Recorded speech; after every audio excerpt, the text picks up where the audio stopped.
କିଛି ଶୁଣିବିନି। ମୋ ନାତୁଣୀକୁ ନ୍ୟାୟ ଦେବା ପାଇଁ ମୁଁ ହାଇକୋର୍ଟକୁ ଯିବି, ସୁପ୍ରିମକୋର୍ଟକୁ ଯିବି। ମୋ ନାତୁଣୀକୁ ମୁଁ ନିଶ୍ଚୟ ନ୍ୟାୟ ଦେବି। ନ୍ୟାୟ ମିଳିବନି ବାପା। ନ୍ୟାୟ ଆଖି ଚେଇ ଶୋଇଛି, ଟଙ୍କା ଯାହା ପାଖରେ ଅଛି ନ୍ୟାୟ ନେଇକି ସେ ଧରୁଛି। ମାନଙ୍କୁ ନ୍ୟାୟ ଦବ କି? ଏ ବୋହୁ, ମାଟି ଆକାଶ ପାଣି ପବନ ଯଦି ସବୁ ଠିକ, ମୋ ଭାଗବତ ଗୋସାଇ ଯଦି ଠିକ, ତାହେଲେ ମୋ ନାତୁଣୀକୁ ନିଶ୍ଚୟ ନ୍ୟାୟ ମିଳିବ। ଭାସି ପାଇବ ସେ ନନ୍ଦ ଲାଲା। ସେସବୁ କଥା ଛାଡ଼ ବାପା, କେମିତି ବଞ୍ଚିବ ସେଇ କଥା ଚିନ୍ତା କର। ବାପା ଔଷଧ ଆଣିଛ ନା? କାଲି ବାପା ଜ୍ୱରରେ ପକାଉଛନ୍ତି। 4 ଦିନ ହେଲା ପେଟକୁ ମୁଖେ ଭାତ ହେଇଯାଏ। ଔଷଧ ଦେଲ, ଔଷଧ ଦେଇ ଟଙ୍କା ନଦେଲେ ଔଷଧ ଦବାନି, ଦୁର୍ଦାକି ମଠା କରିଦେଲା। ଔଷଧ କେମିତି ଦବା? କଣ କରିବି ଲ? କୋଟା ସପ୍ତାହ ଏକ ହରିଆ କରିଦେଲେ। ଜାତି ଭାଇମାନେ ବହୁତ ଚାହୁଁନାହାନ୍ତି। ବେପାର ବୁଡ଼ିଗଲା। କୋଟା ସପ୍ତାହ ହୁକୁମ ଦେଇଛନ୍ତି, ଆସନ୍ତାକାଲି ଅକ୍ଷୟ ତୃତୀୟାରେ କରଜ ବସୁଥିଲେ ଜ୍ୟୋତି ଶ୍ରମିକ ହୋଇ ଆମେ ତାଙ୍କ କରଜ ଶୁଝିବା। ଏ ଚୈତି କଣ କରିବି ମୁଁ କହ ମତେ? ସାଇ ଭାଇମାନେ ଦେଖିଲା ବେଳକୁ ମୋ ବୁଲେଇ ଚାଲି ଯାଉଛନ୍ତି। ଆମଠୁ ବୁଲା ମାଂସ କେହି ନଉନାହାନ୍ତି। ବେପାର ବୁଡ଼ିଗଲା। ଖାଇବା କଣ, ଚଳିବା କେମିତି, ଆରେ ବଞ୍ଚିବା କେମିତି ଆମେ? ସେଇ କଥା ଭାବୁଛି। ମୁଣ୍ଡ ଉପରେ କୋଣା ସାଧକ କରଛ, ପେଟର ଭୋକ ମତେ ଏଇ ଚାରିଆଡେ କାଛ ଅନ୍ଧାର ଦେଖାଯାଉଛି। ଗୋଟେ କାମ କର, ମତେ ଟିକେ ବିଷ ଆଣି ମୋ ପାଟିରେ ଦେଇଦେ, ଆଉ ବୋଉକୁ ନେଇ ତୁ ସହର ପଳା। ଠିକ କରୁଛ ତମେ ଏକା କାହିଁକି ବିଷ ପିଇବ? ଚାଲ ଆମେ ସମସ୍ତେ ବିଷ ପିଇ ଶୋଇପଡ଼ିବା। ତମେ ଠିକ କହିଛ, ଆମେ ସମସ୍ତେ ବିଷ ପଇକି ଶୋଇପଡ଼ିବା। ବିଷ ପଇକି ଶୋଇପଡ଼ିଲେ ଆଉ କେହି କହିବାକୁ ନଥିବେ। ମୁଁ ଯାଉଛି, ଓରେ ବୁଝି ସୁନ୍ଦର ଆଣିବି, ଗୋଳେଇ ଦବା, ପିଇକି ସମସ୍ତେ ଶୋଇପଡ଼ିବା। ଠିଆ ହୋ ଚୈତି। ଆତ୍ମହତ୍ୟା କରିବା ମହାପାପ। ମୀରା ମା ସାନ୍ତାଣୀ ଏତେ ରାତିରେ ଆପଣମାନଙ୍କୁ କିଏ ଦେଖିନାହାନ୍ତି ତ? ନା ଚୈତା, ତୋ ସାଙ୍ଗରେ କେହି ପଦ କଥା ହେଇ ଆମେ ଚାଲିଯିବୁ। କଣ କହୁନାହାନ୍ତି ମା ସାନ୍ତାଣୀ? ଏ ଆଟାଚରେ 20 ଲକ୍ଷ ଟଙ୍କା ଅଛି। ଏ ଟଙ୍କା ଆଟାଚ ନେଇ ତୋ ବାପା ଆଉ ତୋ ସ୍ତ୍ରୀ ନେଇ ତୁ ଶୀଘ୍ର ଏ ଗାଁ ଛାଡ଼ି ପଳେଇ ଯା। ଏତେ ଟଙ୍କା? ଆରେ ତୋ ପ୍ରତି ଯୋଉ ଅନ୍ୟାୟ ହେଇଛି, ଏ ଟଙ୍କା ତା ପାଖରେ କିଛି ନୁହଁ। ଯା ଚୈତା, ଏ ଟଙ୍କା ନେଇ ତୁ ପଳା। ମା ସାନ୍ତାଣୀ, ମୁଁ ଆପଣଙ୍କ ହାତ ଯୋଡ଼ି ନେହୁରା ହଉଛି, ଆପଣ ଶୀଘ୍ର ଉଠି ପଳାନ୍ତୁ। ପୁଣ୍ଠା ସାନ୍ତେ ଏ କଥା ଜାଣି ଆମକୁ ଜୀବନର ମାରିଦେ। ଆପଣ ଚାଲି ଯାଆନ୍ତୁ, ଆସନା ଚାଲି ଯାଆନ୍ତୁ। ସେତେବେଳେ ପରିସ୍ଥିତିରେ ପଡ଼ି ମୁଁ ମିଛ କହିବି। ମୋ ବାପାର ପ୍ରାୟଶ୍ଚିତ ପାଇଁ ମତେ ଏତିକି କରିବା ପାଇଁ ସୁଯୋଗ ଦିଅ, ମନା କରନି। ଚୈତି, ନାରୀ ମଥାର ଛିନ୍ଦ୍ର ତାକୁ ଦୁର୍ବଳ କରିଦିଏ। ପୁରୁଷ ପାଖରେ ସେ ବନ୍ଧା ପଡ଼ିଯାଏ। ଆଜି ଆମେ ଶାଶୁ ବୋହୂ ଦି ଜଣ ନିଜର ଛିନ୍ଦ୍ର ପାଇଁ ବିଚାର ବିମର୍ଶ ହେଇଯାଇଛୁ। ପାପ ପାପିକି କୋଳେଇ ନେବାକୁ ଆମେ ବାଧ୍ୟ ହଉଛୁ। ଦୋଷ ବି କାହାରିବ ମା ସାନ୍ତାଣୀ। ଆମ ପଥର ଛିନ୍ଦ୍ର ପାଇଁ ଆମେ ତମ ପାଖରେ କ୍ଷମା ମାଗୁଛୁ। ସେ ପାପି ଦିଟାଙ୍କୁ ତମେ କ୍ଷମା କରିଦିଅ। ସେମିତି କଲେ ଆମକୁ ଦୁଃଖ ଲାଗିବ, ବରଂ ଆପଣ ଆମକୁ କ୍ଷମା କରେ।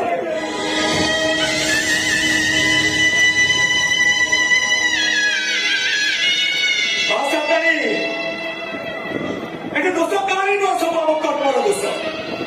କୋଉ ଜନ୍ମରେ କି କର୍ମ କରିଥିଲୁ, ଏ ଜନ୍ମରେ ଆମେ ଏମିତି ଜାତୀୟ ପରେ ଜନ୍ମ ହେଇଛୁ। କି ଭୋଗ କରିଥିଲୁ, ଆମେ ଏମିତି ଦଣ୍ଡ ପାଉଛୁ। ମା ସାନ୍ତାଣୀ, ଆମକୁ ଟିକେ ଶାନ୍ତିରେ ମରିବାକୁ ଦିଅନ୍ତୁ। ତୁ ଯଦି ଏ ଟଙ୍କା ନ ରଖିବୁ, ତାହେଲେ ତମ ସହିତ ଆମେ ଶାଶୁ ବୋହୂ ଦି ଜଣ ବିଷ ପିଇ ମରିଯିବୁ। ଏ ହତ ଭାଗିନୀ ମାର ନିୟମ।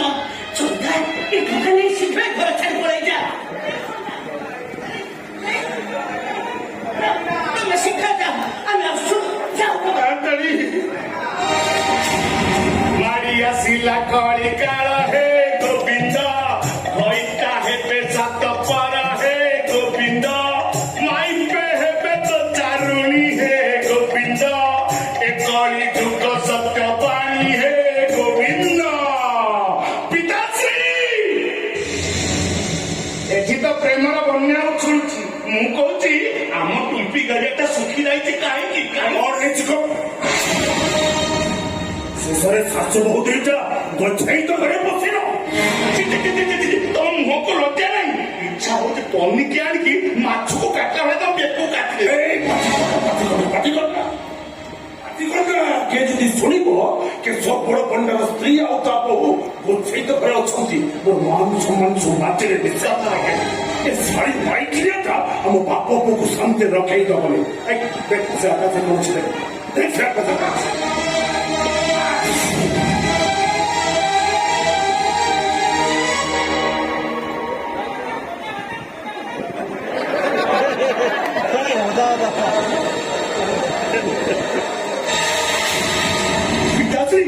ଖାଲି ପିଡ଼ା ପିଡ଼ା ଟଙ୍କା ସେ ଟଙ୍କା ତମେ ସଇତାକୁ ଦେଇଦିଅ। ସେ ଟଙ୍କା ନେଇ ସେ ଗାଁ ଛାଡ଼ି ଚାଲିଯାଉ। ଝିଅ ଦେଇଥିଲୁ ଯୌତୁକ ଟଙ୍କା ଦେଇ ଆଉ ଯା ଦିନା ଗୋଛେକୁ ସମୁଦ୍ର ଡାକି ତା ବେକରେ ଛୁରୀ ପଡ। ଶାଶୁ ବୋହୂ ଦୁଇଟା ଭଲ ଭାବ ଲଗେଇ ଦେଇଛ। ମୋ କଥା ଟିକେ ଶୁଣ। ମୋ ମୁଣ୍ଡରେ ନିଆଁ ଲଗାନା। ଚୁପଚାପ ବୋହୂକୁ ଦେଇ ଘରକୁ ଯା। ତୁରନ୍ତ ଗଚ୍ଛାମି।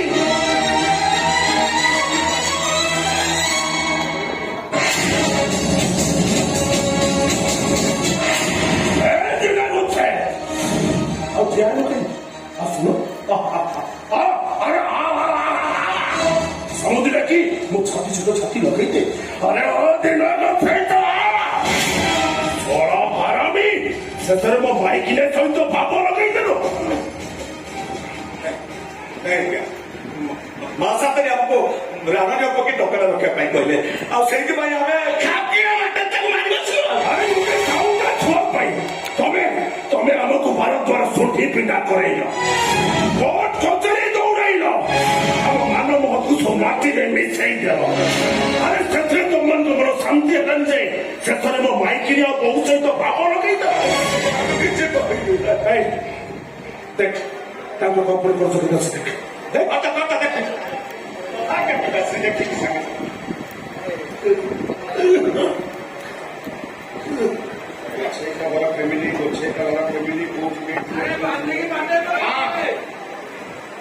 ନେଇଥିଲେ 5 ଲକ୍ଷ, ସୁଧ ହେଲା 5 ଲକ୍ଷ, ଆଉ ସମୂଳ ସୁଧ ହେଲା 2,58,000, ମୋଟ ହେଇଗଲା 12,58,000।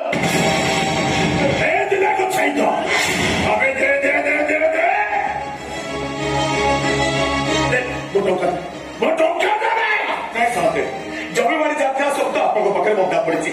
ରାତି ପାହିଲେ କଣ 3 ପ୍ରାଣୀ ଖାଇବୁ ସେଇ କଥା ଚିନ୍ତା। ଆମେ ଏତେ ଟଙ୍କା ଆଣିବୁ କୋଉଠୁ? ସେ କଥା ତ ମୁଁ କହିବି। ଟଙ୍କା ନେଇଛୁ ଟଙ୍କା ଦବ। ଏ ଦିନ ସେଇ ତ ତୋ ପୁଅ ପାଠ ପଢିବ ବୋଲି ଧର୍ମକୁ ସାକ୍ଷୀ ରଖି ତୁ ମୋ ପାଖରୁ ଟଙ୍କା ଆଣି ଆଉ କହିଥିଲୁ ମୋ ଚାକିରି କଲା ପରେ ସବୁ ଟଙ୍କା ଶୋଷି ଦବୁ।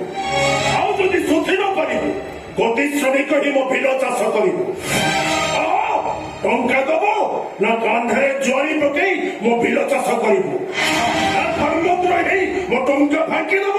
ନାଇଁ ନାଇଁ ଶାନ୍ତ ନାଇଁ, ମୁଁ ମରିଯିବି ପଛେ ହେଲେ ଧର୍ମଦ୍ରୋହୀ ହେବେନି। ମୁଁ ଅତି ଶ୍ରମିକ ହଏ କାନ୍ଧରେ ଜୁଆରି ପକେ ମୁଁ ଆପଣଙ୍କ ବିଲ ଚାଷ କରିବି।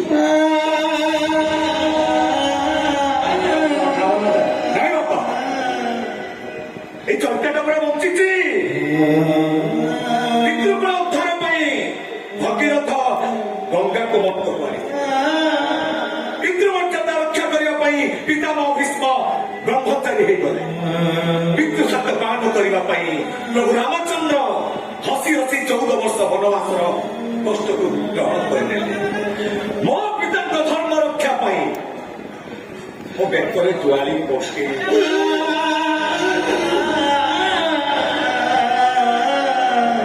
ଧର୍ମ ପାଳନ କରି ଭାତା ସୀତା 14 ବର୍ଷ ବନବାସୀ ଏ ଧର୍ମ ପାଳନ କରି ଉର୍ମିଳା 14 ବର୍ଷ ସ୍ୱାମୀକୁ ଅପେକ୍ଷା କରିଥିଲେ। ପତି ଧର୍ମ ପାଳନ କରି ଗାନ୍ଧାରୀ ଆଖିରେ ଅନ୍ଧ ପୁଟୁଳି ବାନ୍ଧିଥିଲେ। ମୁଁ ମୋ ପତି ଧର୍ମ ପାଳନ କରିବି। ମୋ ସ୍ୱାମୀଙ୍କ ସହିତ ମୁଁ ବି ବେକରେ ଜୁଆରି ପକେଇ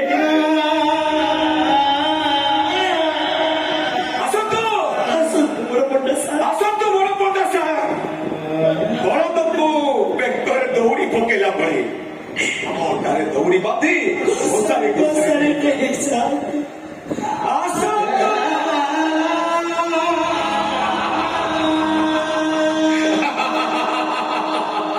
ପିତାଶ୍ରୀ କାଲି ଅକ୍ଷୟ ତୃତୀୟା ତମେ ଅକ୍ଷୟ ମୁଠି ପକେଇବ ମୁଁ ଲଙ୍ଗଳ ଧରି ହଳ କରିବି ଅବଶ୍ୟ ବ୍ରାହ୍ମଣ ମାନଙ୍କୁ ଲଙ୍ଗଳ ଧରି ହଳ କରିବା ମନା ତଥାପି ମୁଁ ଲଙ୍ଗଳ କଟି ଧରି ହଳ କରିବି ଏ ଦିଟାକୁ ହଳ ବୁଲେଇ ବୁଲେଇ ମାରିଦେବି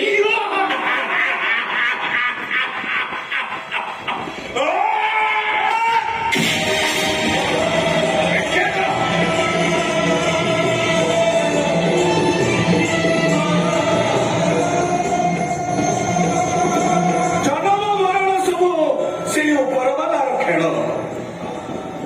ମୋ ବାପାଙ୍କ ସତ୍ୟ ରକ୍ଷା କରିବା ପାଇଁ ମୁଁ ଯଦି ମରିଯାଏ ମୋ ମୁହଁରେ ସେଇ ଭାଗବତ ଗୋସାଇଙ୍କର ଅମୃତ ବାଣୀ ଥିବ ଆରୁଷ ବଳି ଯାଉଥିବ ଜନମ ଜୀବନ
ଦିନ ବିତିଯିବ ରାତି ବିତିଯିବ ଯୁଗ ଯୁଗ ପରେ ଯୁଗ ବଦଳିଯିବ ସତ୍ୟ ତ୍ରେତା ଦ୍ୱାପର କଳି ଏମାନେ ସମସ୍ତେ ବଦଳିଯିବେ ହେଲେ ଧର୍ମ ଅଛି ଧର୍ମ ରହିଥିବ ଆଉ ସେଇ ଧର୍ମ ତତେ ଦେଖେଇଦବ ଅଧର୍ମର ବିନାଶ କରିବ ମଲା ବେଳେ ନା ତୋ ପାଟିରେ ଥିବ ଗଙ୍ଗା ଜଳ ନା ଥିବ କୃଷ୍ଣ ବୋଲି ଯାଉ ଯିବ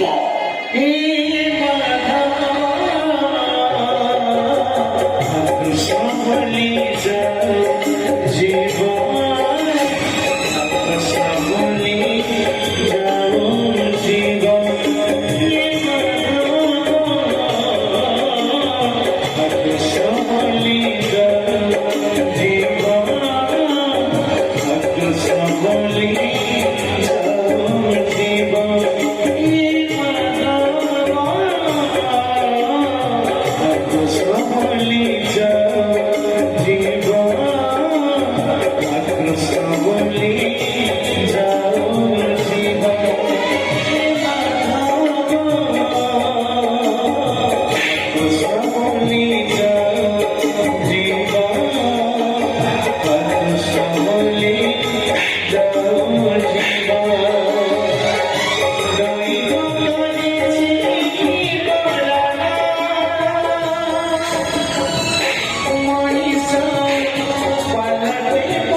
କରିବ ଆଉ ଯଦି 7 ଦିନ ଭିତରେ ଚାଷ ନ କରିପାର ତିନିଟାଙ୍କ ଶବ ଏଇଠି ସମାଧି ହବ ପିତାଶ୍ରୀ ନନ୍ଦଲାଲାର ଭାଗବତ କହିଲା କଣ କହିଲା କାମୁଖ ବସିବେ ଚୌକିରେ ହେ ଗୋବିନ୍ଦ ପଣ୍ଡିତ ବସିବେ ତଳେ ହେ ଗୋବିନ୍ଦ ଏ କଳି ଯୁଗ ସତ୍ୟବାଣୀ ହେ ଗୋବିନ୍ଦ ଶୁଣ ପଣ୍ଡିତ ସୁଜ୍ଞାନୀ ହେ ଗୋବିନ୍ଦ ଗୋବିନ୍ଦ ଗୋବିନ୍ଦ ଗୋବିନ୍ଦ ମଧୁକ ଋଷି କରଙ୍ଗ